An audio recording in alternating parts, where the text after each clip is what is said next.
And we'll begin with our convening statement. Before we begin, translation services are available free of charge upon request. Antes de que comencemos, servicios de traducción de forma gratuita son disponibles bajo petición. Benton-Franklin Council of Governments was established by a voluntary association of local units of government in 1966 with the vision of providing a forum for improved communication, multi-jurisdictional decision-making, regional planning, and the capacity to serve as lead agency in providing multi-jurisdictional programs. The services provided to the member jurisdictions are outlined by interlocal agreement and can evolve with the needs of the region. BFCOG currently fulfills the following designations on behalf of the Benton-Franklin region: Regional Planning Commission, Conference of Governments, Regional Transportation Planning Organization, Metropolitan Planning Organization, Transportation Management Area, and Economic Development District.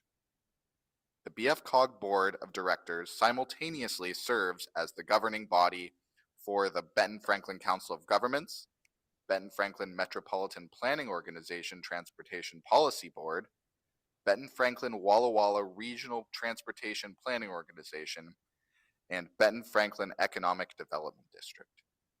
We share this information at the beginning of each board meeting to provide context to the information shared and the actions taken during the meeting.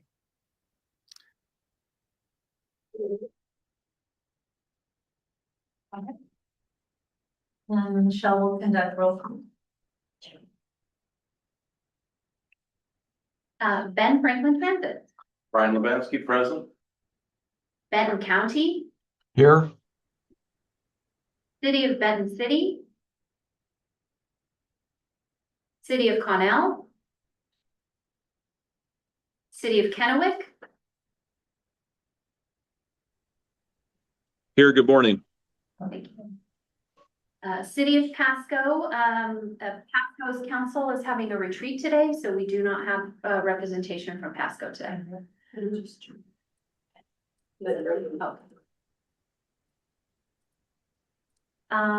City of Prosser. Maricela Sanchez. City of Richland. Here, Joanna. City of West Richland. Kate Moran, present. Franklin County. Here's his Port of Benton. Neil O'Neill, present. Port of Kennewick. Here. Port of Pasco. Vicky Gordon. Washtenaw South Central. Brian White here. City of Benton City. Here.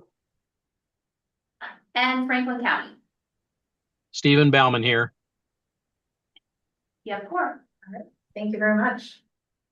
And I believe we do have some guests present today. Would you be able to introduce yourself? Yep, my name is Melissa Gilmore. I come with Braemar Environmental Services, but I'm also here as a public, just to learn the process and see how this goes. So thank you for letting me attend. Good to have you. Thank you so much.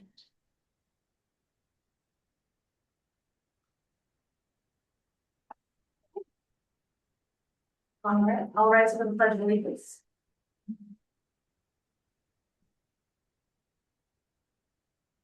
I pledge allegiance to the flag of the United States of America and to the republic for which it stands, one nation under God, indivisible, with liberty and justice for all.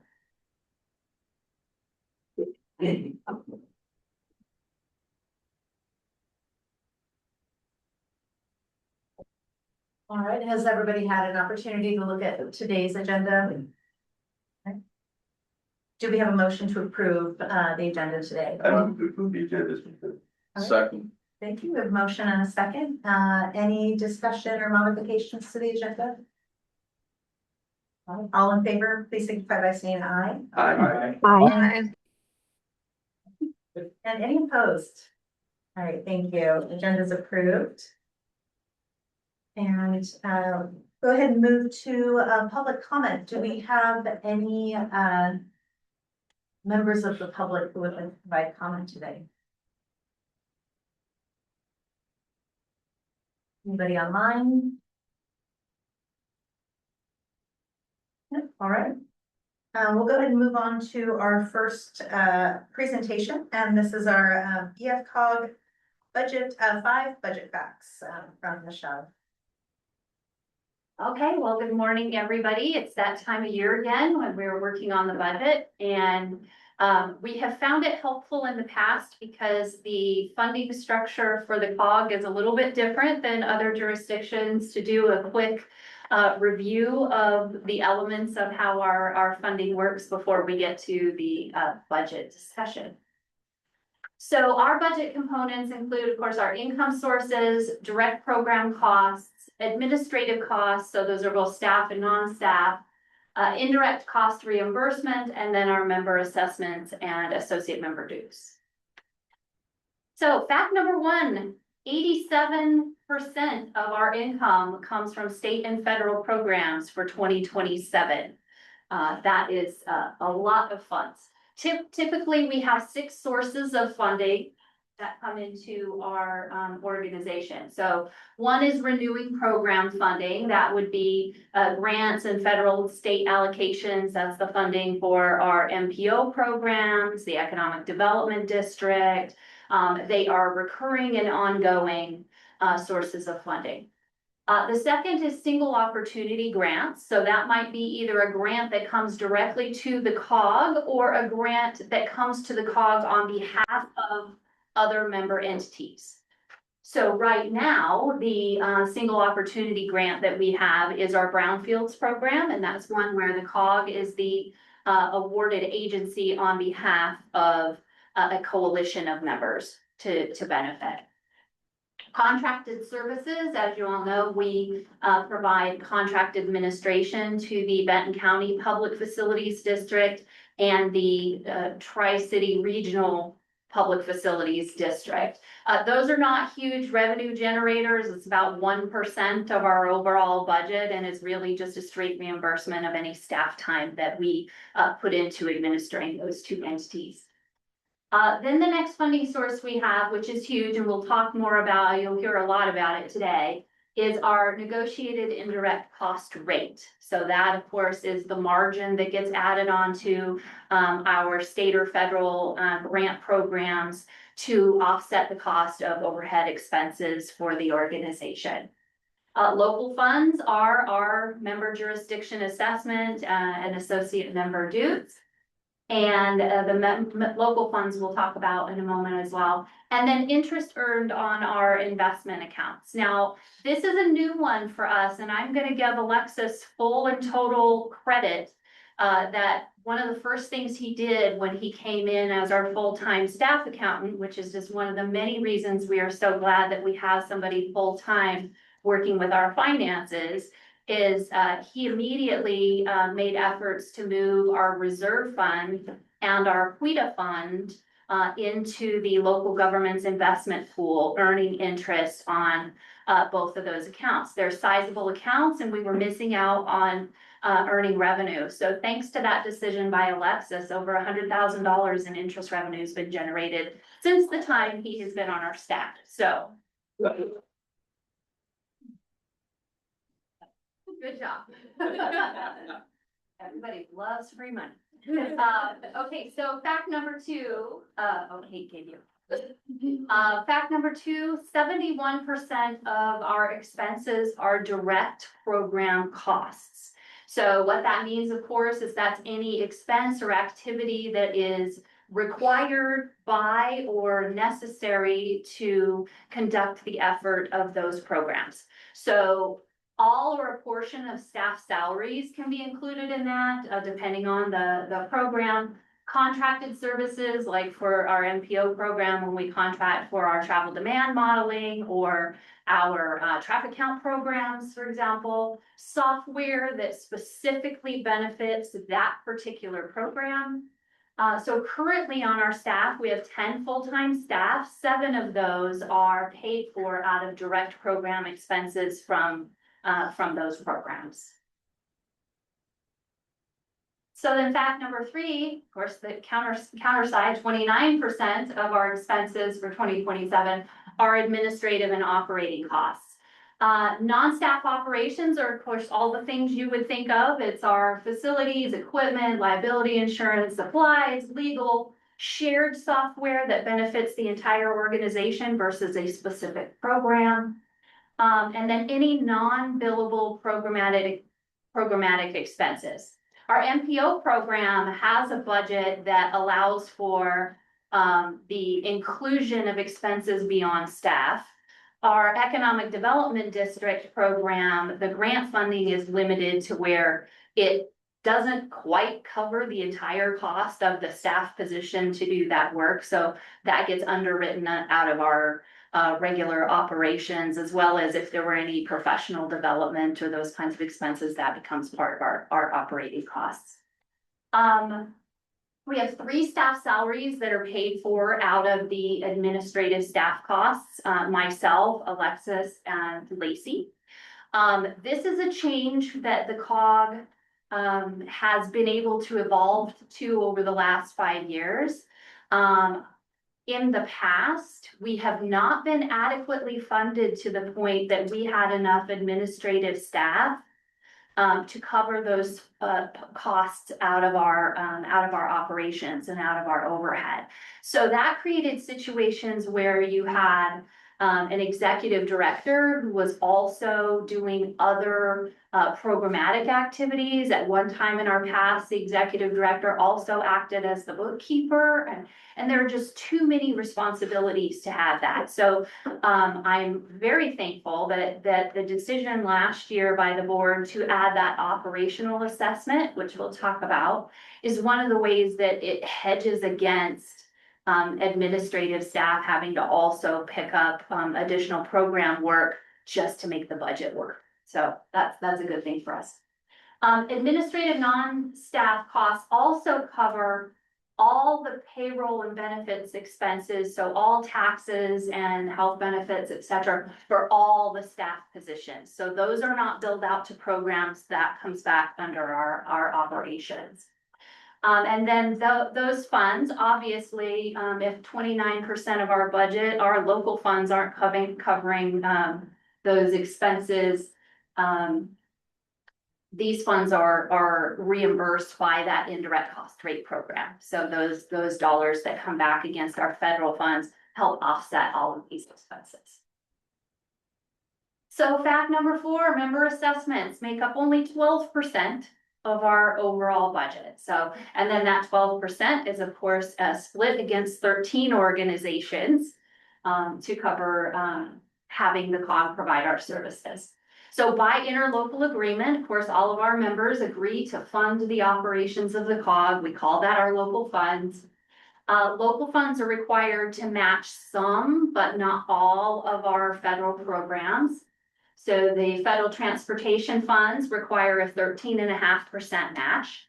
And then the EDA partnership grant is a 1-to-1. So $75,000 of the grant, $75,000 comes from our local funds. So for 2027, the member assessment total is $387,935. That breaks out to be $287,935 in the required matching funds for 27. And $100,000 is that operational base that we added last year. So a little more on the member assessment. I mentioned the operational base, and just as a reminder for board members who were not part of the COG when we went through this process last year, the reason we added that operational base had multiple reasons. One was operational stability. Historically, we underspent on operations as a COG. If you remember, over 25 years, the local funds provided by our jurisdictions only increased by 0.5% a year over 25 years. So that meant we ran very lean and really ended up not doing justice to the amount of time and effort it takes to actually legally and compliantly run the organization well.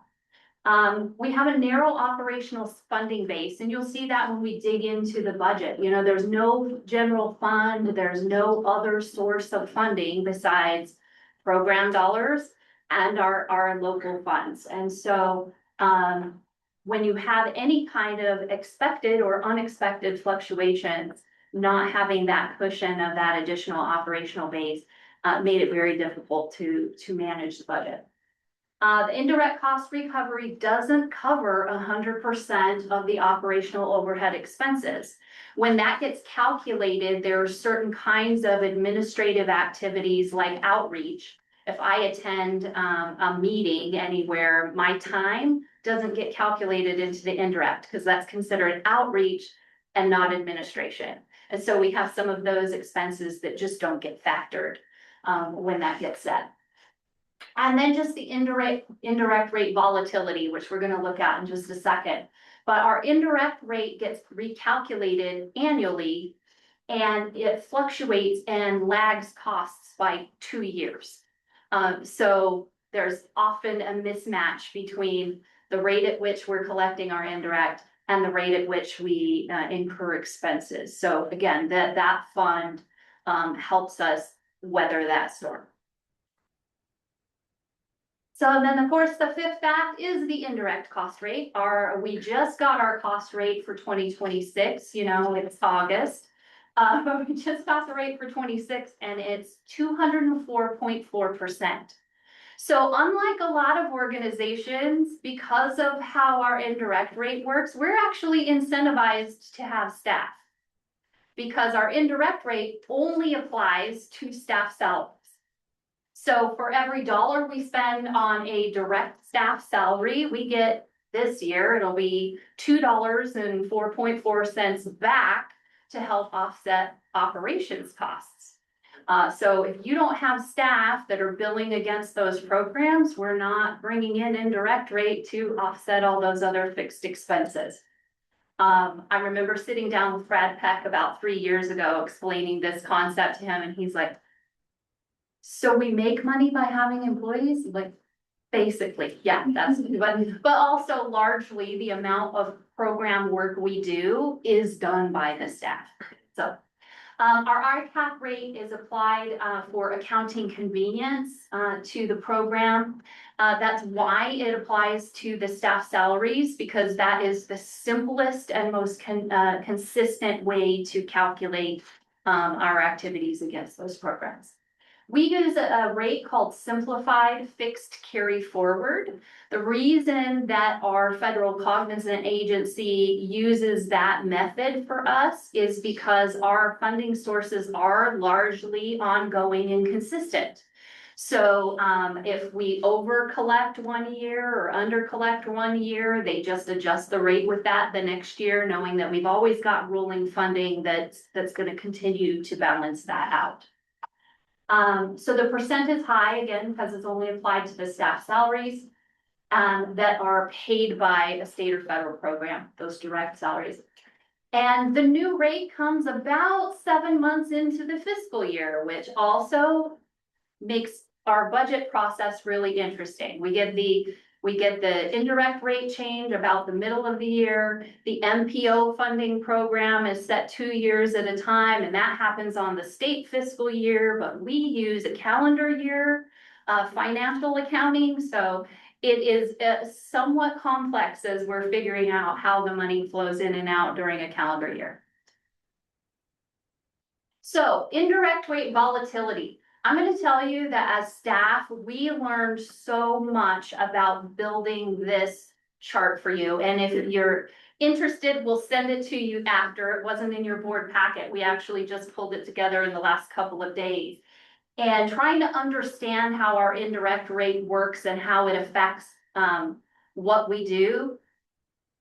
We intellectually understood it, but it's always been very challenging to explain. I think Skip and Vicky for sure have both heard this spiel many times, and I don't know that it gets any less confusing. Understandable. Yes, but what you see on this chart here is the solid blue lines are our indirect rate, the ICAP rate. So you can see it varies from, in 2019, it was 204 like it is this year. 2020, it was 153. 22, it went to 156. It stayed pretty stable those 2 years. Then in 22, it went up to 246, then back down to 156, then down again to 129. This earlier this year, we were at 150, and now beginning with this month going forward, we're back up to 204. So you can see it kind of does this 2 to 3 year up and down swing, partly because the rate lags expenditures by 2 years, because it's going off of the last audited financial numbers. So then the other, the orange number you see is our net income as the organization, which 4 out of the last 7 years, the organization finished with negative net income. Why? Because those tend to be the years where we're experiencing that offset of the indirect costs. So a year where it's high, we're recouping where we didn't collect enough indirect revenue in years prior. The pink line is our indirect costs. So that's the pool that our cognizant agency uses to determine what our rate is. So you can see in the last couple of years, we've had a pretty sharp looking incline in our indirect costs, as well as we're seeing a big jump in the ICAP rate. One thing I want to draw your attention to is that, yes, our costs have gone up, partly for all those reasons we talked about. We're staffed more administratively than we've ever been. We are actually investing in software and other things to be compliant with our website and other areas where we've been under investing in the past. But it's a little bit misleading on this chart because another change that Alexis was able to help us understand and institute related to our indirect rate is that prior to this current year, the 2 factors that our federal agency used to dictate our rate were the costs of our indirect costs, the last audited budget financials, and the immediate previous year. Well, those were the actuals, and they would just always factor it against that last set of actuals, which was part of what was causing that big 2-year lag. We found out this year that we could actually ask them to budget against our current budget. And that's what we did for 2027, knowing that we were having these increasing costs. That was not something we frankly had the staff time to dig into before we had a staff accountant here. And so what you see for 26 is because they factored the new rate using the 27 budget, but the 2025 rate was factored on actually 2023's audited financials because of that lag, right? What we're seeing in 26's rate is really kind of a 2-year pickup. So it skipped 1 whole year of increases because we went from using an actual to using the budget. The second thing is that we under collected in 2025. So $150,000 is being recouped by the new rate this year. So that's how much we were under collected the previous year. It is so convoluted. I don't expect anybody to walk away going, oh, I totally get it now. The entire point is really that it changes, it's volatile, and I share that with you now for 2 reasons. One is that I cannot again stress how thankful we are for that operational base funding change from last year, because not having that in the past really made managing the day-to-day cash flow finances with all of these ambiguous things very challenging. So that's super helpful. The second reason is that when we get to the budget and Alexis goes into the details for you, you're going to see that we're going to finish, we're projecting finishing the year with a somewhat healthy net positive revenue. So this budget doesn't budget us down to 0. Why? Because we're recouping past expenses. But I also want everybody to understand that, so you don't get super excited about the fact that we have extra money, because that money is actually gonna have to coast us through the next couple of years again, as the rate starts to come back down, and so we'll talk about that more. So here's just the big takeaway when it comes to our budget. Our funding model works, but it depends on maintaining that balance between the program funding, the indirect rate, and the member support. So, we've got the recap of all the percentages that go into the budget, but the bottom line is that all of those numbers are interconnected. So if I have a pot of, we can use our EDA grant is probably the cleanest example. The pot for that program is $150,000. It's $75,000 from us and $75,000 from EDA. It's about $150,000. And we have to dedicate staff time to that. That's the most expensive part of that particular program. Well, I've got $150,000. Well, the amount I have to pay the employee is less in a year when the ICAP rate is $204 for every hour of time we bill than it is if the rate is 125% of every dollar that we bill. So again, having that operational stability means that we can consistently keep a staff position when the related funding is going up and down year to year, because the pot's always the pot. Still $150,000. We're not going to get any more. It's just, where do the pieces go? So that is the budget picture. That is just the budget background. Alexis will actually get into the actual budget picture in a minute. Thank you, Okay. Michelle. You're welcome. Do we have any questions for Michelle about that? Yes. So going back historically, when I first came on the Council of Governments Board, I went to the first meeting, and of course, I don't know what's going on, but they threw up some financial statement. They had a line item there for bad debt. So I'm asking, what is that? And what do you put in there? Oh, we don't know, but it's there.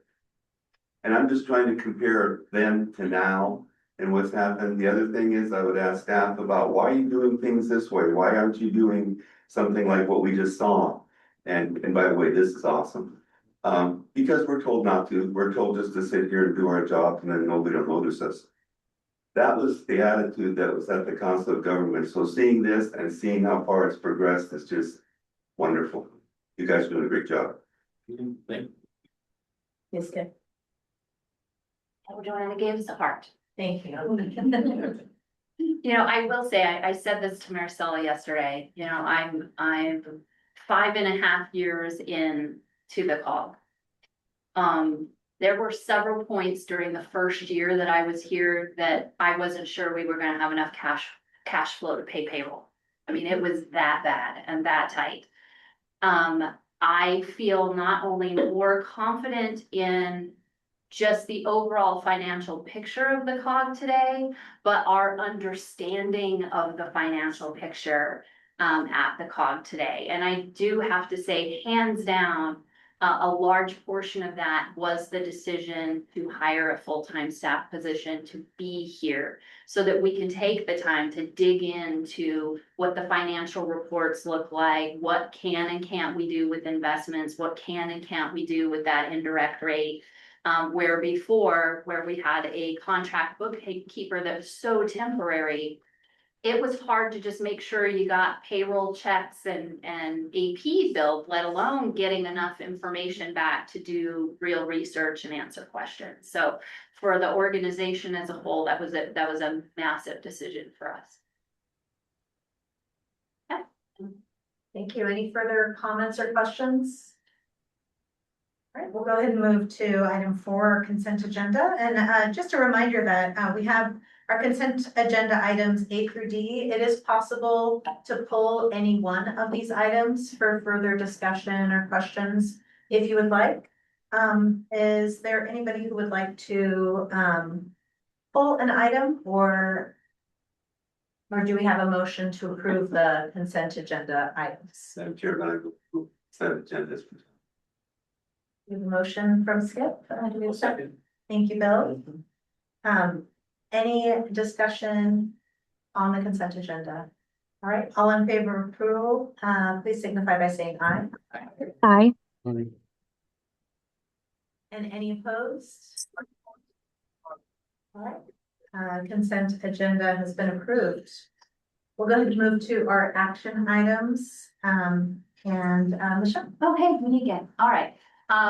Thankfully, we just have two quick action items today.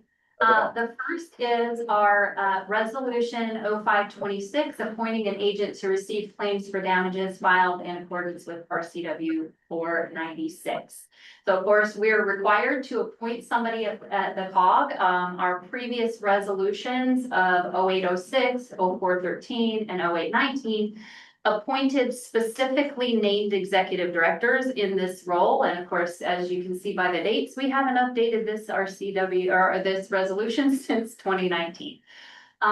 So I'm going to now brag about Jackson Kinsley. So Jackson, I introduced him to you virtually last month. Jackson is our records intern for the summer. This is his third summer working with jurisdictions. He worked with City of Richland 2 years ago, City of Pasco last year, and now he is here with us. He is going to be a junior in high school this year, and he's doing running start.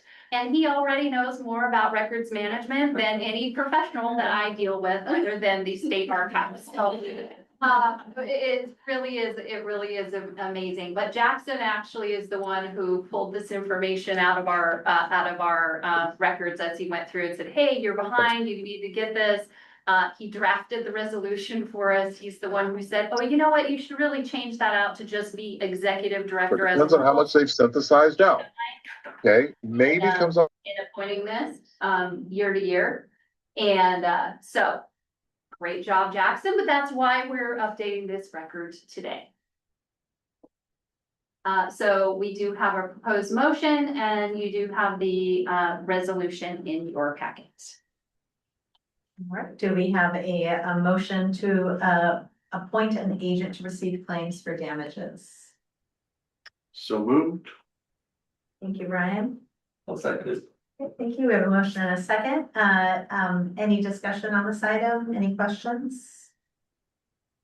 All right, all in favor, please signify by saying aye. Aye. Aye. Aye. All right, and any opposed? All right, motion passes. Thank you, Jackson. Yes. Okay, second resolution is adopting public records policy 1.5. So BFCOG's current public records policy was adopted in 2008. And of course, both the related RCWs and our general practices have changed significantly since then. Because the policy was so outdated, we actually worked with our public records attorney to draft an updated public records policy. So rather than a revision of the previous policy, this one is just a full adaptation of new policy superseding the previous policy. The changes were just the kinds of things you would expect to change. How you present information, how people request information, how much we can charge for if we need to charge for provision of records. All of those things have been updated.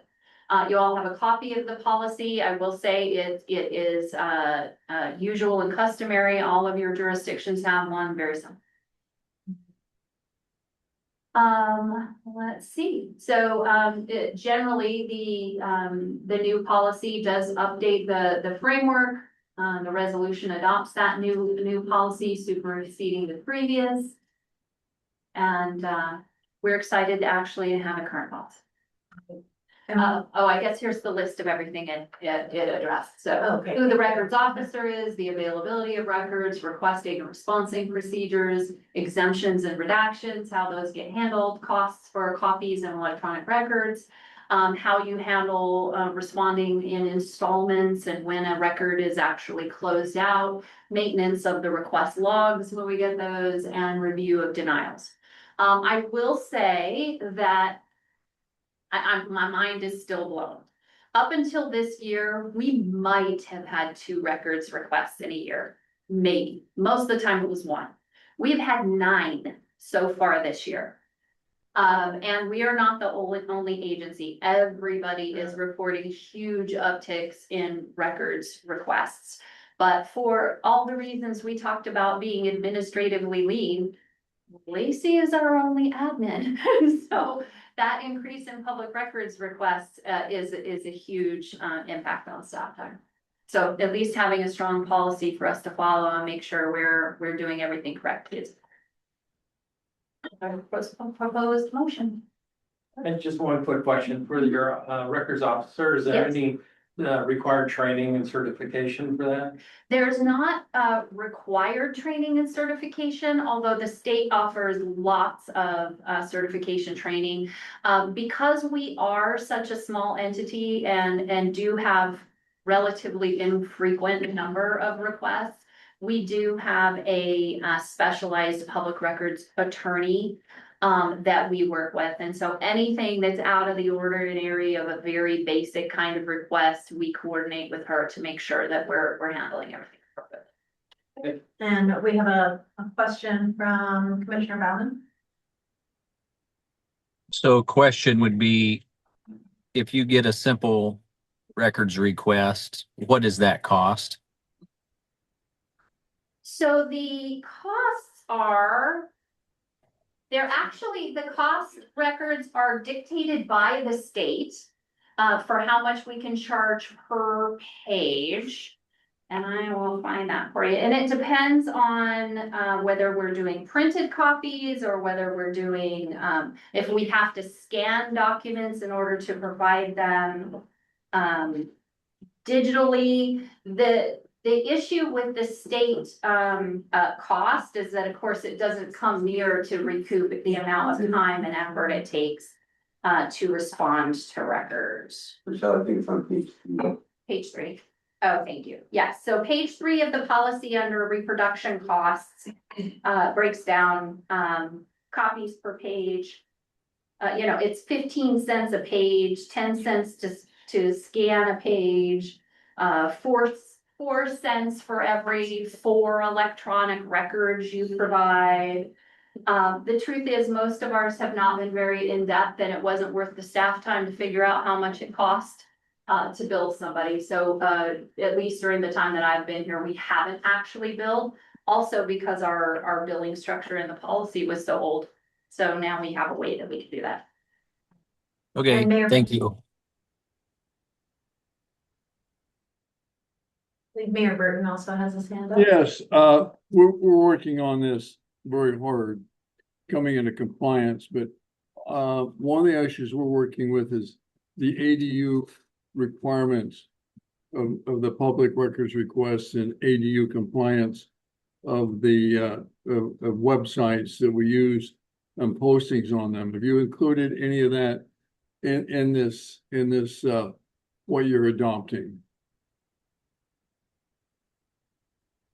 So from the public records and the records retention standpoint, one of the things that we did with our new website last year, which is actually one of those contributing expenses that we've experienced over the last year, is we added on, for example, our social, what's it called? Social archive.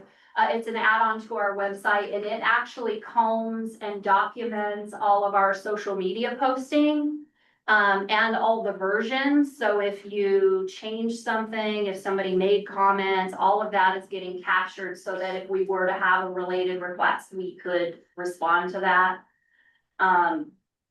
The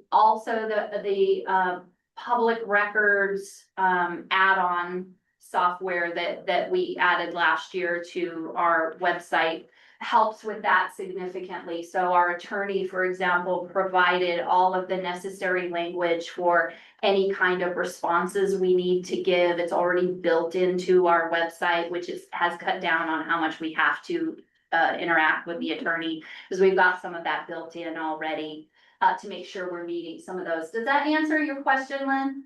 Not really. If I were blind and logged into your website and wanted to pull okay. a PDF document.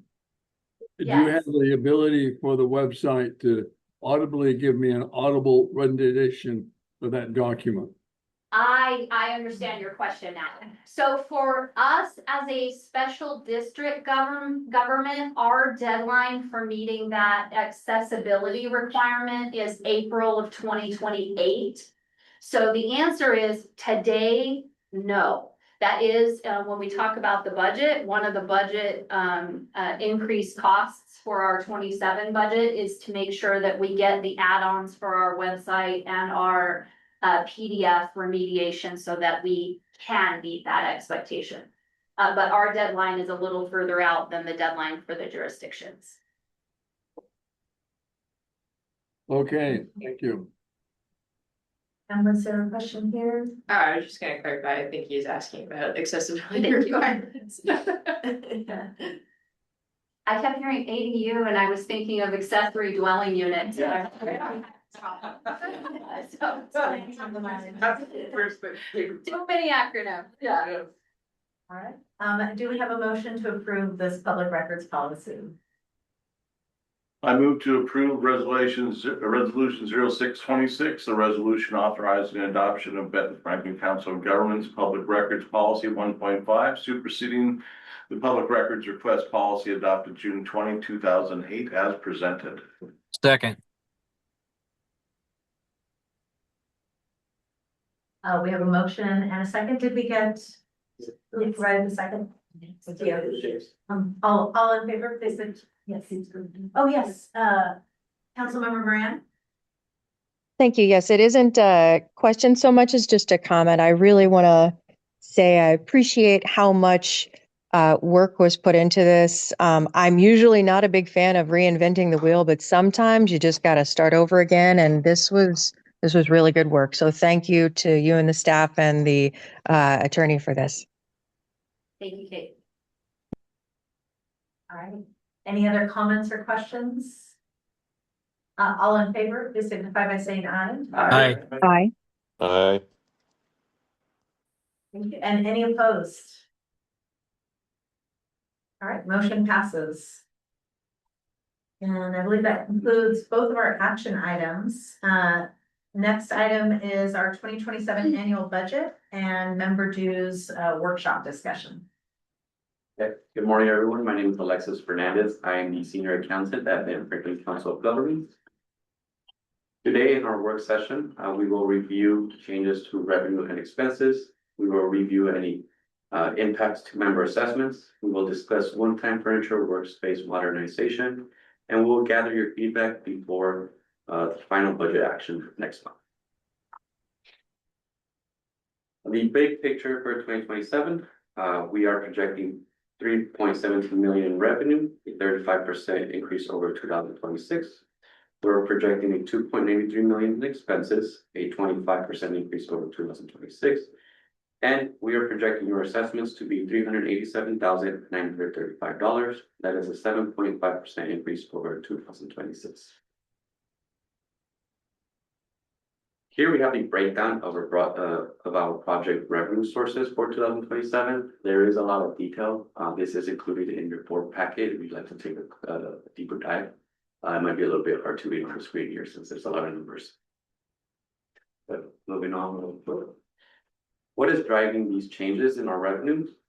We have two main buckets, the Economic Development District, the MPO or TPO bucket.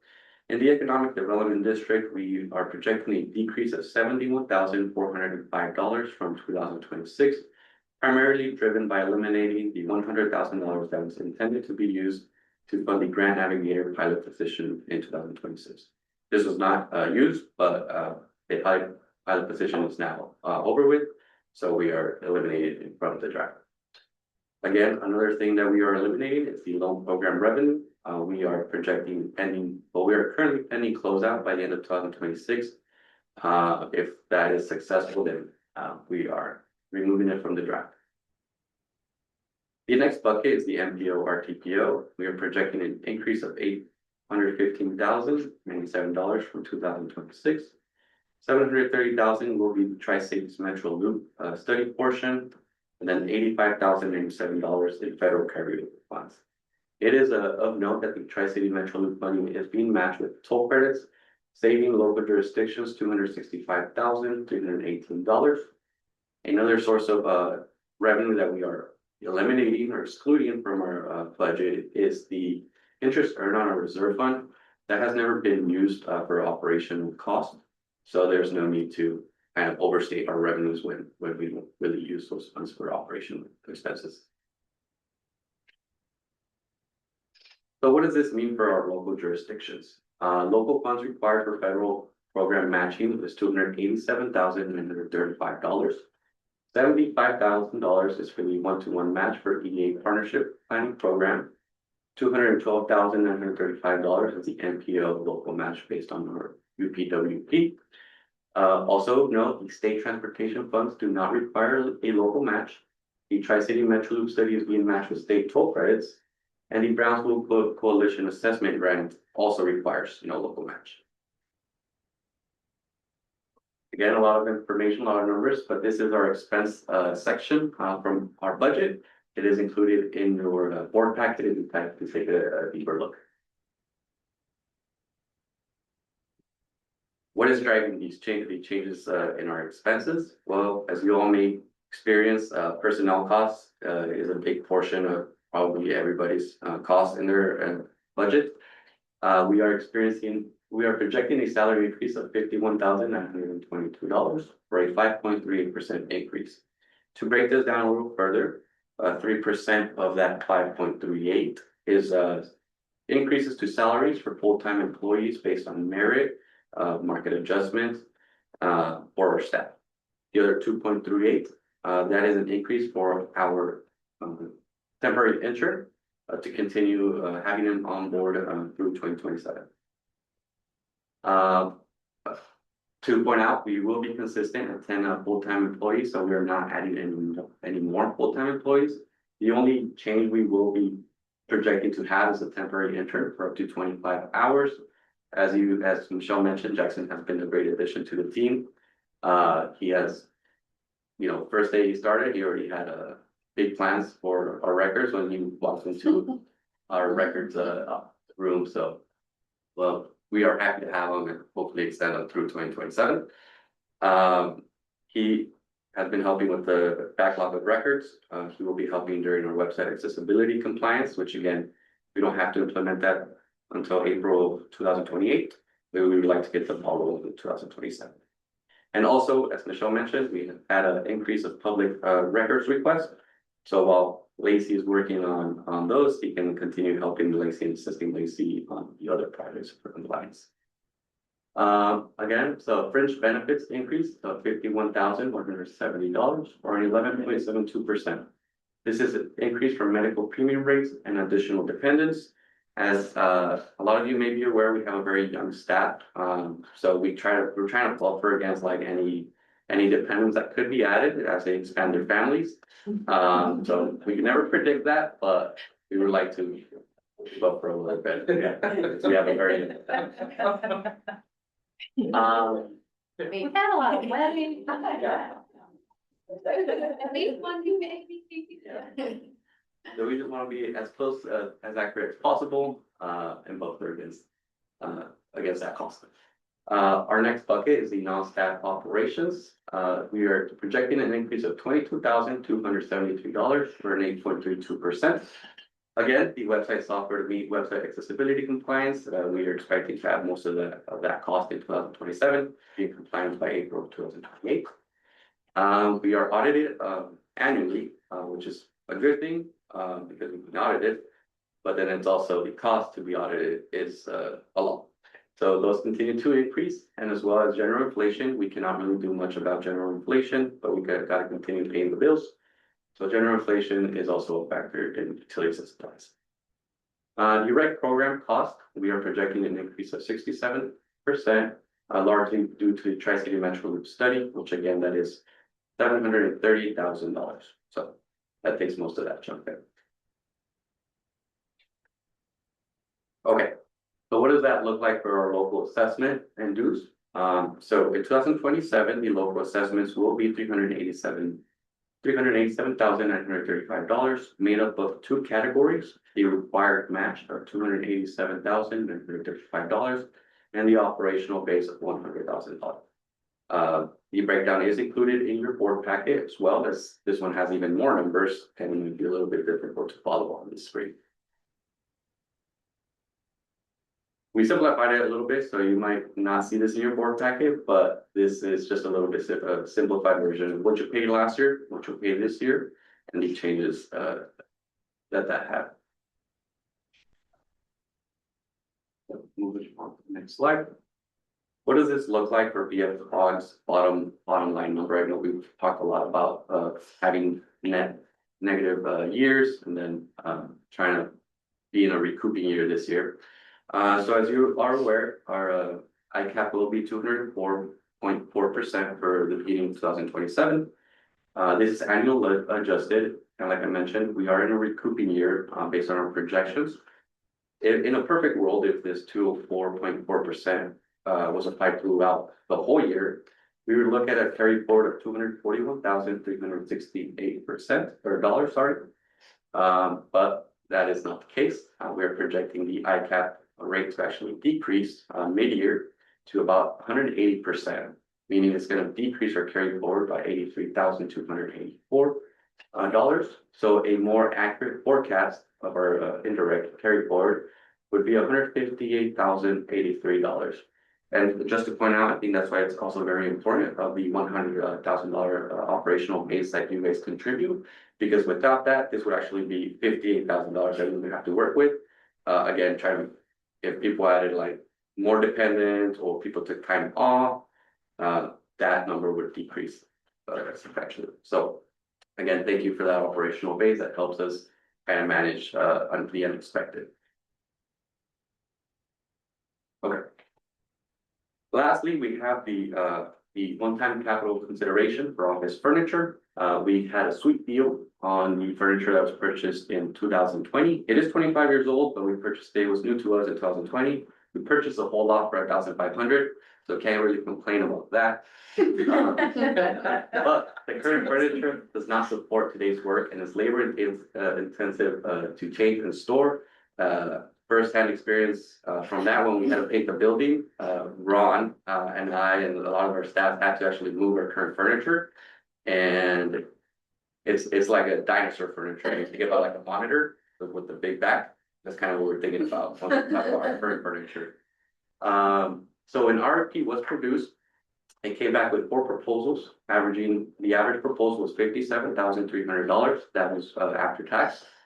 Currently, we would like to use the interest generated by a reserve fund.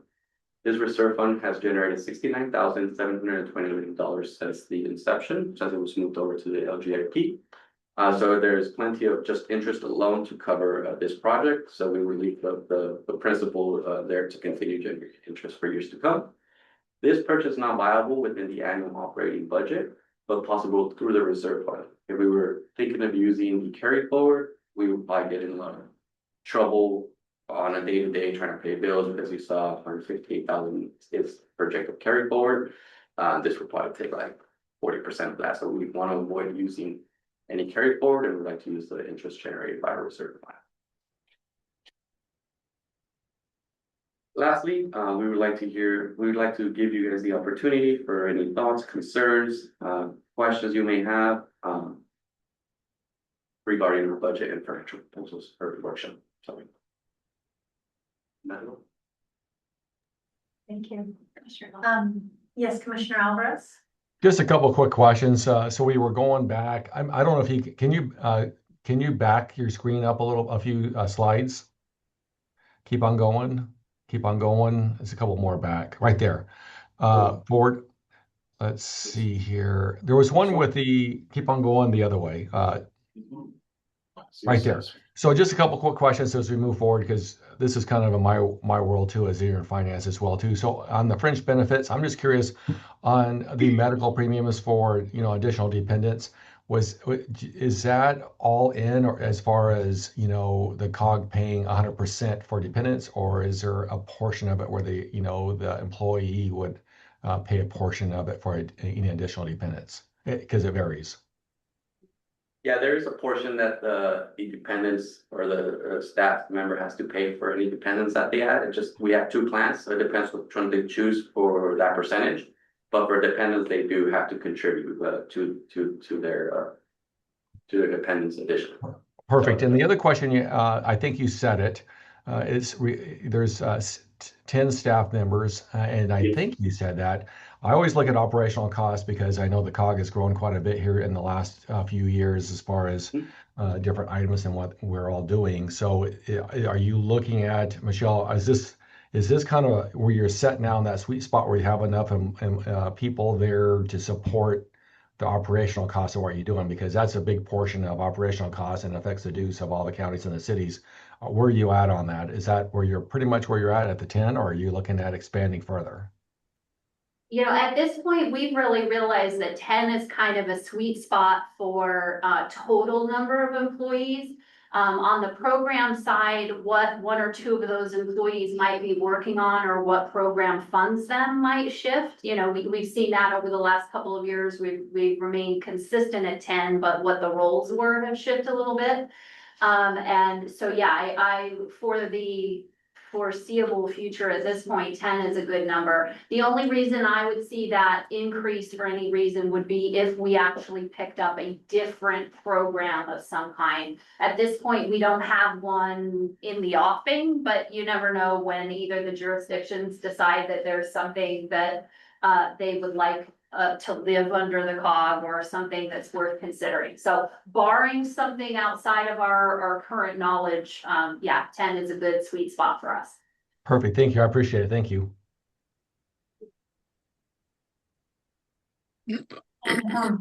Alexis, I understand that the reserve fund was moved some years back into an account that allowed it to earn greater interest. Could you tell us a little bit about that?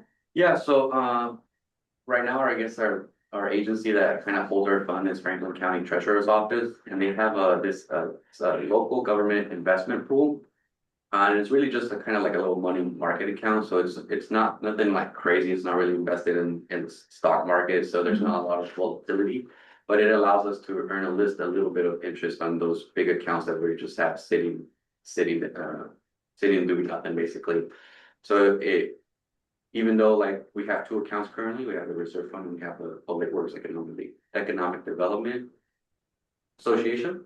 We have the other account. We can't really use those funds just for whatever, but we allow those funds to continue to grow as they sit at Franklin County. So it's like if you put your money into your savings account really, but the volatility or the risk is not as great as you putting it in the stock market. So that 69,000 from the reserve fund, that was all earned through the money market? Yeah, it's basically like a money market account. They don't call it a money market account. I think there might be a little bit of difference in terms of the interest earned. But yes, that 69,000 is just full interest generated by our reserve fund, one of our reserve funds. So just for clarification for everybody, the reserve fund is just what you think. It's our rainy day fund. It was primarily funded through the proceeds from when we sold our A Street building in 2023. And we rolled all of those funds over to have a rainy day fund. Prior to that, our rainy day fund was $21,000, which was not much of a rainy day fund. Yes, when Alexis came on board and shifted those dollars over into the LGIP in 2020, it was late 24. So over the last couple of years, we've been able to earn that 69 and change in interest on that. The reserve fund currently has just about $500,000 in it, plus the interest. So big improvement over 20,000. Yes, huge improvement over 20,000. I sleep much better. Any other questions or comments for Alexis? Oops.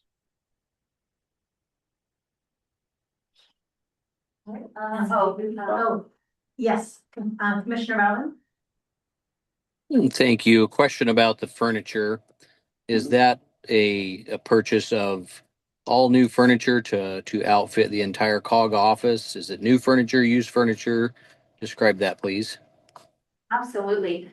There's a detailed breakdown in the board packet as well, if you want to really get into the weeds, but what it's doing is, it would replace all of the cubicle setups that now make up the 10 workstations for staff and the reception area. It would replace those with individual standing desk considerations. We have multiple shared offices, so that gives them some sort of a table for shared work, or like in my case, it replaces the tiny little round table with something big enough you can actually meet with people on. It does replace that full reception piece of furniture in the front room. It provides a conference table for our new small conference room, which right now has a lovely folding table in it. To put a table there. We're not replacing any chairs or anything. And then it does also include either a credenza or a cabinet, a small file and pencil drawer situation for each of the workstations. And then a unit right outside of the conference room door that would actually allow us to have when we have refreshments for meetings or handouts or what have you, it gives us a piece of furniture out there to do more of like hospitality staging when we're doing stuff here in the conference room. Those would be all new pieces of furniture. The biggest change is that with the cubicles, obviously, it takes more than one person in manpower, tools we don't have to be able to try and configure them or reconfigure them when we have changes in staff. Something we've become more sensitive to over the years, especially being in this building. We'll have individual staff members that, for example, somebody that struggles with migraines and having their desk near the windows is a problem, and being able to move in the space so to make it comfortable to be in there. We don't really have any way to accommodate for those kinds of movement. So the current furniture, although it was gently used when we got it, it also comes with massive amounts of giant cabinets and file drawers and things that nobody uses, and they take up a bunch of space. So the new furniture, when we put the RFP out, it was very clear that we were looking for a budget-friendly option. We were looking for simplicity and versatility in what the pieces were. And like I said, the RFP and what we asked for was very, very detailed. So I was pleased that we got 4 proposals, and frankly, that I think between them all, they came in with they were like $6,000 difference amongst the range. They were all very closely priced. We did in fact look at, the option of what if we just bought comparable furniture and ordered it through, somebody like Uline or Amazon or what have you. And there's definitely some cost savings in one element to do it that way. However, the amount of staff time to order it, receive it, build it, dispose of all of the existing furniture when we don't have staff that do that. I mean, Alexis mentioned when we needed to reconfigure cubicles, my husband came down here and helped Alexis do it because we just aren't staffed to be able to do that kind of thing. So bless his heart, he has done a lot of free labor for us over the last 5 years. This lovely paint job was his doing, so. Well, thank you for that. The reason I ask, I've recently did some upgrading furniture for my staff in my office, and just averaged across, that's nearly $6,000 per individual workstation, and that it's considerably high. I don't understand all the specs that you have, but that seems to be really, really on the high end, and so that was the reason for my question. So thank you. Thank you. Councilmember Moran? Thank you. Yes. And apologies if you had mentioned it. I have a little bit of noise in the background over here, so I didn't quite hear it. But the section where it's talking about the direct work program pass-through costs, the contracted services, specifically with the increase to the budget of 400,000. What was that one again? The reason for that increase?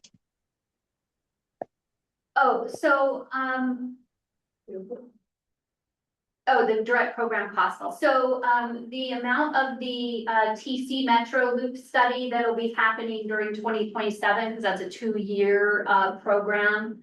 The majority of that direct program cost is paying for the consultant that will do the lion's share of that study.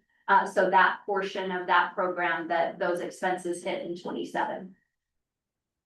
Okay, so then the 730,000 plus the 400,000, both of those extra are for the Metro study. Because there was 730 extra that was added for the grants. Oh wait, no, 730. That was that was revenue. Never mind. Yeah. Okay, sorry. I'm looking at the big chart in the packet, and I didn't realize that the revenue and expenses were all on the same page. Okay, sorry about that. Okay, so we're actually bringing in 330 more than we're putting out for that overall. Is that accurate? Because it looks like the revenue change is 730K, and then the expenses is 400K. Yes, you're correct. So the difference in that is indirect rate on the staff time that will also, we have staff time expenditure and then the consulting expenditure for that project. So that the other difference is that's where that is going. If that makes sense. Yes, thank you very much. And I also just want to clarify, I know that these go to our staff, but has there been any conversations about these with maybe any of the staff, like the finance or the mayors, county managers, city managers, any of those? Not as of yet. So this will be the first time that we actually workshop and discuss the budget ahead of bringing it to the board for adoption. Because our budget does not really change too radically from year over year. So we will get to voting next month. So now that we have had a chance to preview and get some feedback from you all, I can then provide the projected dues assessment information to the manager administrators group. Okay, sounds good. I just didn't want to bring this to them and have them say, oh yeah, we already know. So, okay, excellent. I appreciate this. I appreciate the fact that it is minimally affecting us. I saw correctly for the expense changes to the cities. If you could go to that, I just want to make sure. So for City of West Richland, if I could say it, City of West Richland, for instance, is it correct to say that the 2026 was? Oh, let me look at the screen. 22. Okay, so yeah, and that's total for the year changed for that total change of $660 in addition, right? Yeah. So for West Richland, it's a 5.2% change. Right. Got it. All righty. Yeah, sounds good. I like it. I definitely agree that having furniture that meets the needs is important because it helps with the environment in general. If you don't have enough space to work, it makes it very difficult to actually work. And if you don't have enough space to meet people in an area that doesn't look like it's just temporary or made up of random stuff, it doesn't, it helps lend to the professionalism of the agency when meeting with visitors. So yeah, I think this is fantastic. Thank you for all the hard work. Thank you, Kate. And I have seen a hand up from Mayor McShane. Was your question answered? Yeah, thanks, Michelle. I think so in general. Commissioner Bauman had similar questions to what I had. Just seems like an awful lot for each of the workstations, but if I'm understanding correctly, it's not just for workstations. This is conference rooms. This is also hauling off old furniture and removing that furniture, right, and the replacement of the units. And it sounds like you're planning on doing stand-up, alternating stand-up, sitting desks, which, you know, add quite a bit to the cost of the furniture, as I recall. Does that, Michelle, does that kind of summarize out the units that we're providing? That does, yeah. So then that was a all out the door, tax, setup, haul off, all of the old pieces. Yes, pretty much the only pieces we would not change would be actually this conference room. But all of the other workspaces would be equipped with new furniture. And then it does, you know, it does balance out where that includes, you know, my office, that the furniture is not, you know, anything special, but it is some additional storage, since most of the things like HR files and that kind of stuff get stored in my office. And the whole reception unit, you know, which is the counter and desk space and all that stuff too. Thank you. All right, and any questions regarding the member assessments or the associate member dues?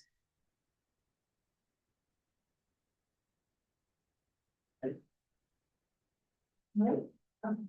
And once again, this is not an action item. This is information for us to think about and to receive any clarification if we wish. All right, thank you so much, Alexis. Thank you, good job. Okay. All right, and we'll move on now to our NPO report. Oh, yes, sorry. Kate Moran. Yes, sorry about that. I was just thinking, I'm remembering what we spoke about last meeting where we discussed our grant navigator, the potential to look at having cost related to certain things. And I'm just wondering, did we decide to kind of not look into that as much right now? Or is that something that we're still possibly going to look at and maybe see how that might change the budget moving forward? So you have jumped ahead on the agenda to. Oops, sorry. That's okay, but yes, the short answer is that, I guess this is a great place to mention it as well. There have been a couple of times this year where we've had something that was a kind of a new concept, and unlike how the councils work, where you all have set work sessions that you can kind of dig in through some of those things, we haven't really had a good way to do that as far as our regular meetings. And it was noticeable this year that when we did have a couple of new things to discuss, there wasn't a good means to do that. And I think last meeting was a great example. It was on the agenda as an action item, but I had prefaced it at the beginning to say, I really have no idea how you guys feel about this, and you know, let's talk about it. And we ultimately tabled it. The feedback that I heard from everybody was very much the program needs some more time. If we were to consider this at some point in the future, we want to have a survey and information come back from the staff level about the potential impacts to budget and other costs. So we kind of cataloged that feedback and said, great, now's not the right time to consider. And then also the feedback that there was concern that the smallest jurisdictions that need that support might not be able to afford it if we were to take that kind of an action. So we took all of that feedback in and said, great, that was really what we needed to know. And so I wasn't intending to bring that back as an action for consideration until we feel at some point in the future that might be worth considering. Yeah, no, not a problem, but I saw that there was no presentation for the grant navigator, so I wasn't sure if that was going to be included elsewhere. The only reason I ask is because I know that the possibility of assisting with administration, I'll talk further offline with you or with Kristen about it. Oh, yeah, absolutely. Right. So a couple of other just logistical things that are related to this topic. One would be That's why on this agenda, we actually moved where, new business used to be the second to last thing on our agenda right before director reports. And we know that when these meetings tend to get a little long, we start to lose attendance after the action items. So we moved that forward to right after the action items and actually retitled it New Business and Workshop Discussion so that we have a place on the agenda to have a more workshop style discussion when it's necessary. And we've moved it forward on the agenda so that if we do start to lose attendance, we're making sure that we're getting the important discussion done earlier in the agenda. The other thing to just save on time and the amount of reports that go in the packet is our recurring activities, which would be our brownfields program, our grant navigator, and a more in-depth operational kind of report. We're gonna rotate those on a quarterly basis, because there's not a lot of heavy information that we need to bring forward every month, and that will allow for a more focused report on a quarterly basis, which is why we don't have a presentation by the grant navigator this month, because we're gonna do a presentation on brownfields this month. We'll do grant navigator next month. We'll pick up operations the month after, and so hopefully that streamlines time and the size of the board reports as well. All right, thank you, Michelle. All right, we'll go ahead and move on to our MPO report with Aaron. All righty.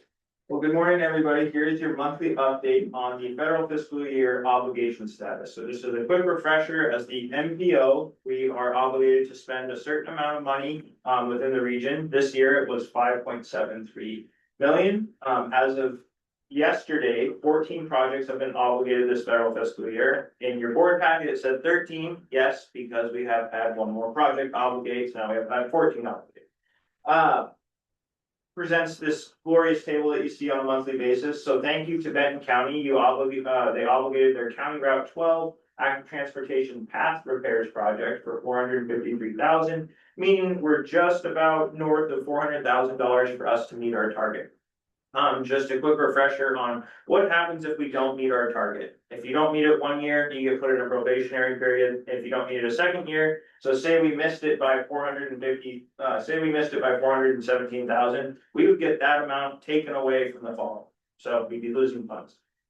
If in the packet, you can see some of these projects are italicized, it means they were granted a 1-year extension. So they moved from, say, last year to this year. So using Benton County as the example, if they did not obligate this year, they would lose all $453,000 of their funds, but they did not do that. So that, they obligated that. So we have Benton City with their Riverfront Park project that still needs to obligate, and then West Richland with their Bonnie Range Road Preservation project.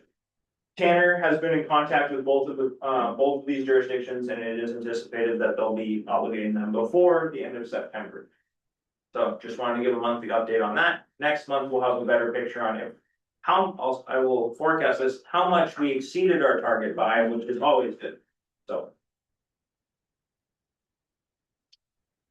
Next, I will go straight into the regional transportation plan. So on a regional transportation plan, one thing that we're doing is joint interviews. So that's joint interviews with board members and PAC members. Within the packet, you can see this is the updated, who has scheduled an interview, who has not. So if you see the jurisdiction, so Benton County, Franklin County, Kennewick, and Port of Benton, this is your friendly reminder to fill out the doodle poll that Daisy has sent to you to schedule that 1-hour joint interview with the TAC member and board member.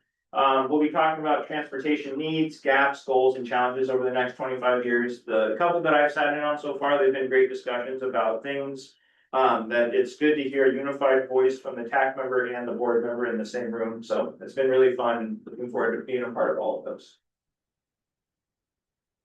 Next, we were at the Richland Farmers Market on August 7th, and we were presenting the findings from our budget exercise that ran from April 1st through the end of June. So if you remember that $500 exercise where we scaled down the size of the total cost of the project. So you got $500, and what projects would you fund?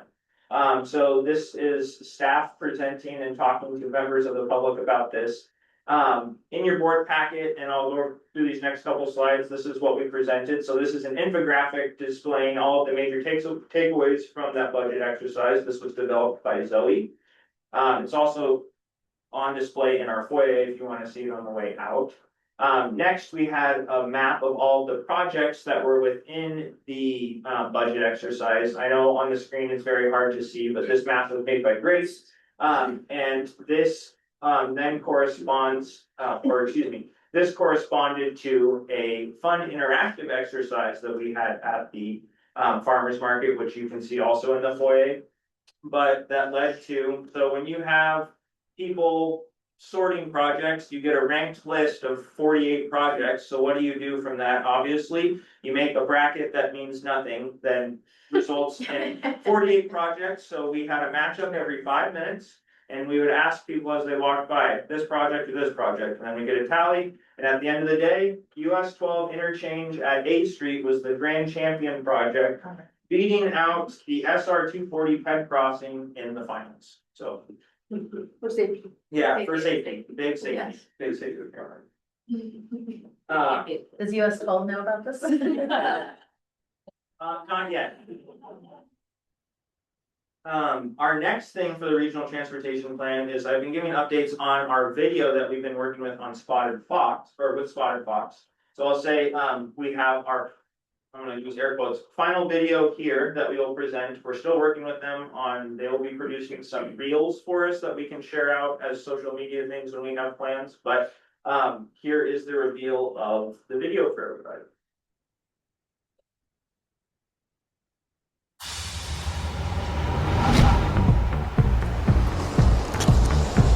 Every morning, I'm on the road by 7. I take the bus to campus.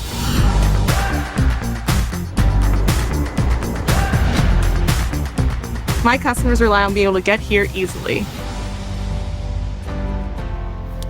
Transportation connects everything we do.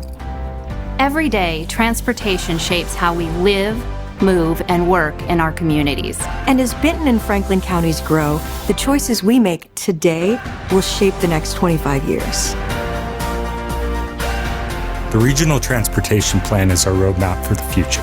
It helps us think about safety, growth, and how we stay connected as a region. It's about making sure my kids can get to school safely.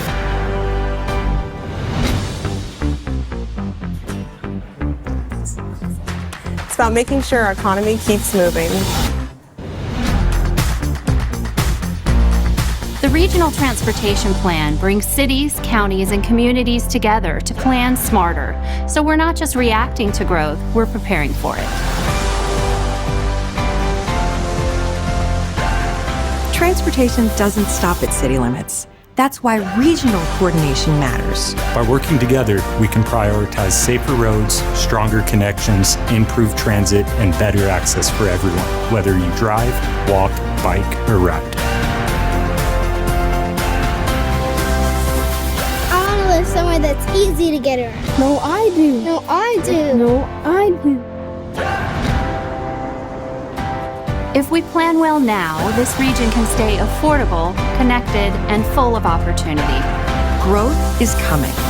Opportunity is growing. And the future of transportation in our region is something we build together. Explore the plan. See what's proposed. Share your ideas. Visit BFCOG.us and join the Engagement Hub. Let's move forward together.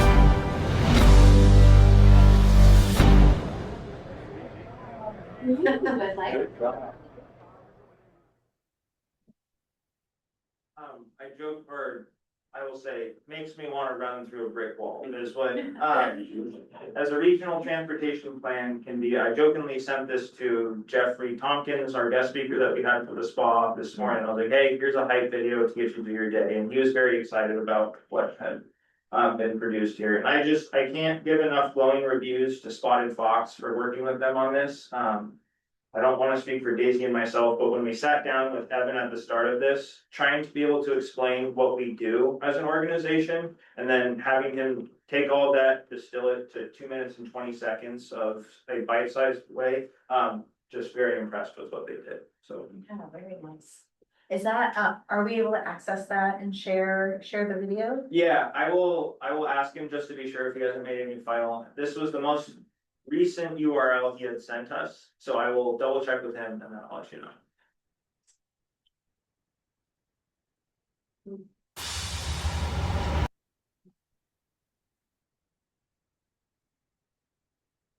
Alright, word.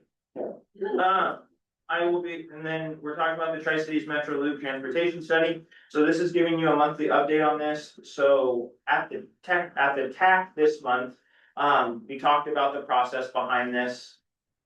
We had 3 proposals submitted to us for the RFP, which ran from June, what's the same era I have on my slide?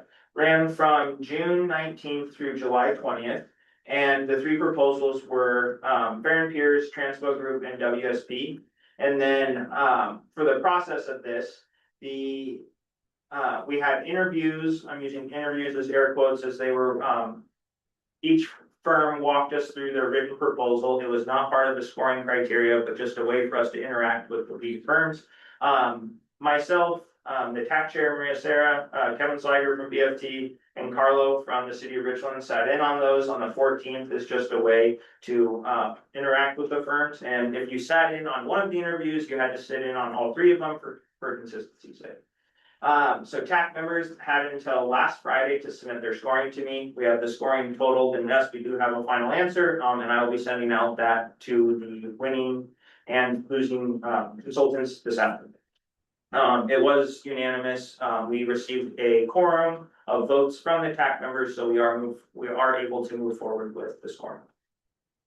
So just a heads up to the board, what does that mean for you? Next month, I'll be coming back with an action item of saying, can we enter into a contract with that winning firm? All right, regional transportation priorities. So each year, the COG coordinates an updated list of regional transportation priority projects, as well as some of our initiatives. This listing can be very useful for us and jurisdictional partners of getting projects funded. This can go at the local level, the state level, the federal level. It's just a way for this to be in front of people and grants and other opportunities for you to receive funding. In short, what does this mean for you as we're updating this list? At the TAC this month, we asked them, how do you want to go about updating this list? So in 2024, we did a big overhaul of this list. It was not ranked before then. I will say it was ranked alphabetically. So we did not have a number one priority project. Now we do, based on 2024. With some projects being funded, so there were several projects that came off the list. West Richland's Keene Road widening project was funded, and the TC Metro Loop was fully funded, so it fell off the list. So we needed a way for 2 projects to be filled. So there are projects 9 and 10 that need to be submitted, or projects need to be submitted to fill the 9 and 10 void. So on here, project submissions are due to the COG by today, so it's a limit per 2 agency. Kennewick cannot submit a new project because they already have 2 projects on the list. Same with Richland and same with Pasco. So all other jurisdictions could either submit 1 more project or 2 projects to be on the list. The projects will then go out in the TAC packet next month, and TAC members will be able to present their projects at the TAC meeting in September. There was an option of saying, do you want to present and then have another month to score the projects? They said, no, we'll all do it in the TAC meeting on September 3rd. Cool. So that means at the September board meeting, you will have a list of regional transportation priorities for you to approve. So right now, why do you see the different colors? It's a good question. So 1 through 6 is the front side of the list. Those are our top 6 regional transportation priorities. And then the back side of the list is called other projects of regional significance. So right now, that would be the US 12 A Street traffic study, which maybe should be updated to say it's the Grand Champion project. Then we have the Old Inland Empire Highway Phase 2 improvements, and then 9 and 10 will be sorted out as well. This can expand to be up to 12 projects, which that's how many projects we're on in 2024. My question is, did the TAC talk at all about reordering the order of priority versus just adding two projects as 9 and 10? Yeah, so that's a good question, Michelle. When in the TAC packet, I presented 4 different options for them to choose from. So number 1 was just keeping, I'll just say the 4 options. I can't remember how they were actually numbered, but number 1 is this, keeping the list as it is. So it's just 8 projects. Number 2 is, tearing it all down and rebuilding it. So submitting all new projects. Number 3 is doing a specific call for, since number 4 had fallen off the list, so it'd be doing a new call for number 6 and then 9 and 10. And then this process is just doing a call for 9 and 10.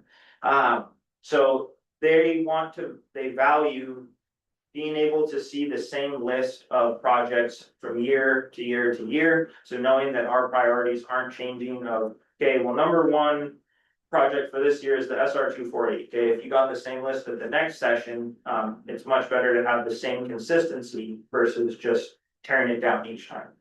So the TAC moved forward with this methodology.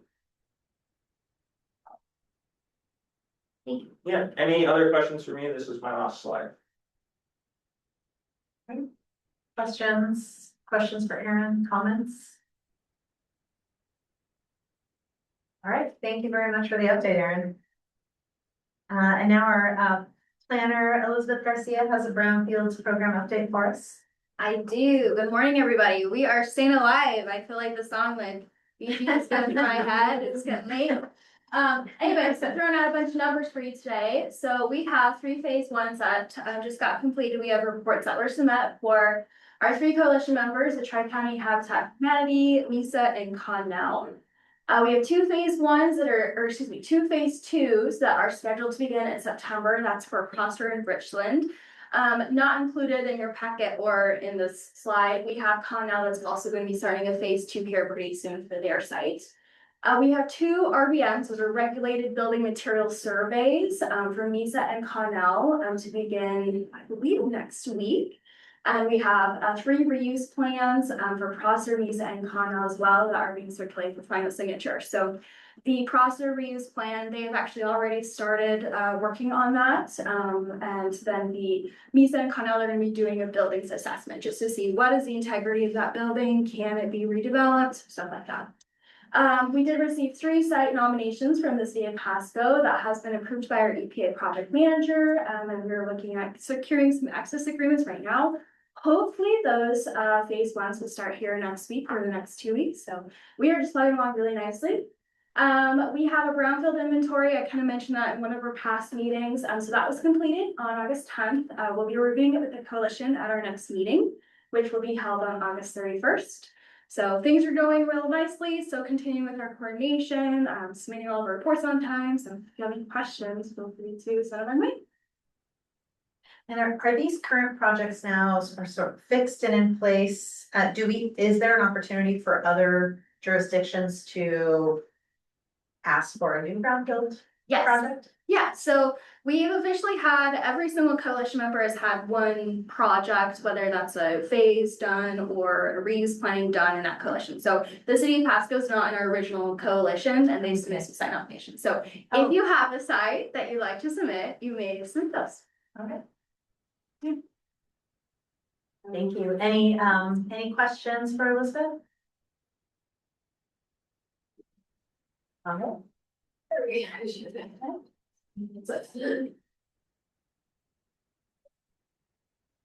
All right, and we'll go to our COG report from our executive director. Okay, well, we already talked about item number 1 about follow-up from the last board meeting. So we don't need to talk about that again. On the operations side, work anniversary, we celebrated Alexa's 2nd anniversary here with the COG. And, you know, as we bragged earlier, we are so excited about all the great work that he does for us. Our audit is actually, we heard this morning, is now completed. They're going to schedule the exit conference next week. And at least the verbal behind the scenes report was clean, no recommendations. So the regional benefits comparison report. So back in 2022, the COG set up a schedule where every 2 years we do a salary study. to make sure that we're keeping wages, competitive with the market. And then every 4 years, we would do a benefits comparison. So we had not actually done a benefits comparison since 2020 was the last time anything had been changed about our benefits. So our HR consultant assisted us with a regional benefits comparison where we looked at both all of our member jurisdictions as well as separately looked at comparable COGs and MPOs. So we could compare both ways. And the study said, hey, we're comparable and in the market, and there was not anything about the report that stood out that said we were really off in any area or largely ahead in any area when it related to benefits.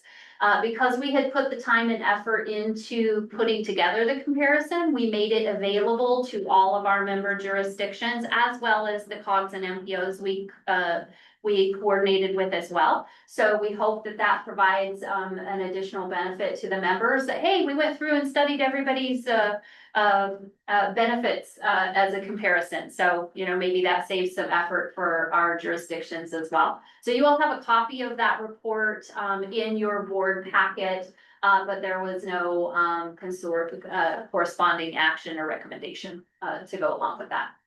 As I mentioned before, we are working on public records request number 9 for the year. We might need to, you know, have some kind of a poll to see where we think we're going to end up the year, although that might just be courting, you know, disaster. I don't know. So for outreach and engagement, we had our PASCO annual strategic partnership meeting. West Richland is next up in October. So far, the feedback from the jurisdictions has been very positive about just bringing all of our key staff members together to talk about the priorities of both our organizations and how we can collaborate. Was it just last week, 2 weeks ago? I don't know, it's all run together now. The Washington Economic Development Association had their summer conference here in Kennewick, and I was honored to participate on the panel talking about transportation infrastructure as a catalyst for growing jobs, along with Secretary Meredith from WashDOT. Representatives from the Port at Walla Walla and the Northwest Seaport Alliance. And so I was able to get thanks. I have extended my sincere thanks to it ended up being West Richland, PASCO, and BFT provided specific projects that we could point to about how they impact job growth for our region. And specifically, Secretary Meredith appreciated our mentioning of mobility as infrastructure to support jobs. So that was nice. Partnerships, I included some backup information in your packet about the Hanford Advisory Board. The advisory board meeting was last week, and it had a very unexpected mic drop moment at the beginning of the meeting where the Department of Energy had decided that they were going to reconfigure the Hanford Advisory Board. There would be no more specific designated seats for jurisdictions or special interest groups at all, starting October 1. There'll be 20 seats on the advisory board. They have determined of the existing package of current and proposed board members, 20 of them to go forward to the White House for appointment to the next board, but none of those people know who those people are. So once the announcement is made, those who are remaining on the board will be notified. So while I was surprised at how poorly the decision was rolled out, I do understand they're trying to align it with the other site-specific advisory boards. I know, having come from Idaho, the community board for the Idaho National Lab is completely different from how things happen here with the HAB. But yes, it made for a very entertaining HAB board meeting as the currently represented jurisdictions and special interest groups reacted to how the information was brought out in the decision. So I share that in case any of you as respective jurisdictions who also had designated seats on the board, if you have feelings about that, you at least got the information that we got. Nothing new for the Public Facilities District, specifically Benton County's PFD will meet again on October 28th, but I do have a special thank you to the city of Richland who allowed their communications staff to develop a really great retirement video for Ernie Kuhn, who retired from the PFD board after 23 years of service. And the board members all got to go and record some clips about working with Ernie over the years, and it was really sweet. And they did that for us just out of the kindness of their hearts. So special thanks to Richland for that. We talked about before, but I am on the election ballot for the Association of Metropolitan Planning Organizations Board of Directors. Elections are running through September, and they'll announce the final results at the conference that several of us are attending in September, because Aaron and Daisy are presenting at one of the breakouts, and I am emceeing the awards luncheon at the conference as well. So we'll let you know what happens. The EDA partnership, newsflash update, we got our grant award email at the end of the day yesterday. So we have finally won our EDA grant award, and we'll be able to get caught up on the funds that they owe us for, more than half of the year this year. So that'll be amazing. And then the loan program closeout, we're now just waiting to hear from EDA about the final blessing of the transfer of the CARES fund over to Tri-County. As soon as we hear that, we will make that transfer. That's it for me. Okay, thank you so much, Michelle. We'll go ahead and we'll open the floor for any of our directors to report back from projects happening in their communities. Yes, Councilmember Moran. Hello. Well, it's not so much projects, although I will say that we are continuing to work on the Keene Road. The circle, if it has not been opened up yet, should be opened very soon. The one that they've been working on. So we're continuing to work on Keene Road. Sorry, I'm not looking at the agenda. Hang on, let me switch back to that. Agenda. Okay. So yeah, for director updates, off topic, but not really. I will say that I have recently started playing a computer app or a phone game that isn't the one you might be thinking of, but it's where you go to different places and you have to do certain things in those places to get points. But anyway, it had led me to, over the past week or so, go to Basin City and Mesa and Connell. And I will say that it was eye-opening and interesting to go to these different cities and see what they look like. I will say that I really enjoyed Poe Park in Mesa. And Mesa was much smaller than I expected it to be. And in Connell, I was actually really surprised to see their water park, that they have the little water area that they've got next to their baseball fields. And I really appreciated their big metal flower art that they have around there. But I would honestly encourage everybody, if you haven't done so, just to make maybe a little trip and look at some of the other cities in our region, because it's kind of interesting what you see there. Next step is definitely Prosser, though.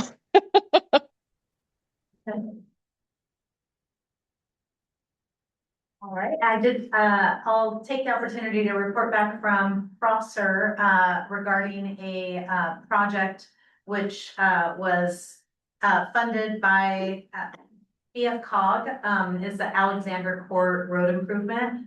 This is a street that connects our high school, middle school, and one of our elementary schools. And this project has added sidewalks where sidewalks were missing in the school zone. It has also included traffic calming features, including a pedestrian refuge island at a mid-block crossing, which will be enormously helpful. And we've had wonderful partnership with BFT to add benches to the bus stops along that street. And Public Works has coordinated as well with adding trees at those bus stops so that people have shade as they wait for the bus. And it's been really, really exciting to see this project come about, and it's going to be such a great improvement to that area. So thank you to BFCOG, thank you to BFT for being such wonderful partners on that. Yes, Councilmember Moran. Yeah, so I just wanted to reply to that. I'm interested to hear more if you have time to talk about that, because that all sounds really, really great and necessary. Sorry, and necessary in a lot of places around. Yes, yeah, it was an exciting place to focus on because of the public transit route and the proximity to all of the schools. And additionally, there are multiple apartment complexes within those few blocks. And so just very much needed and appreciated improvements there. Yes. I'd just like to brag that about a week ago, the Port of Kennewick was designated the first port in the state of Washington as the Purple Heart Port. So I'm pretty proud of that we support our veterans in that manner. Yes, please. Hey, join us for the fair. It's coming up Tuesday. Drive free to the fair from 6 different park and ride locations. It's the fastest, easiest way in, and it's for sure the fastest, easiest way out from the back of the fair. If you've ever sat in the parking lot, there are less because of the improvements to the rodeo grounds. They've lost a few more parking spaces. So please join us at whether it's Queensgate, Lamson, 22nd, Hapo, Knight Street. We are ready to go, and we'll have plenty of buses. Last year we did 33,000 rides. We're kind of benchmarking 36,000 this year to see where we go. We'll also at Queensgate and at Lamson, we're going to have some live entertainment while you're waiting for the bus as well. So yeah. So please join us for the fair. It's our Super Bowl. Our drivers have been honored as Booster of the Year with the Benton-Franklin Fair. So they'll be honored with that in the parade, obviously, this Saturday. So we're looking forward to what we call our Super Bowl. Nice. It's a great service. I've been able to take that free bus to the fair, and it's very well used. Yeah. And thank you to CPC Co as well, who helps do that with us along with the fairgrounds. They help sponsor that for us to allow it to be free. Great. Any other reports? Folks online? All right, well, thank you everybody for being here. Enjoy this beautiful August afternoon. We will adjourn our meeting at 11:48. Thank you all. Thank you. Thank you. Thanks.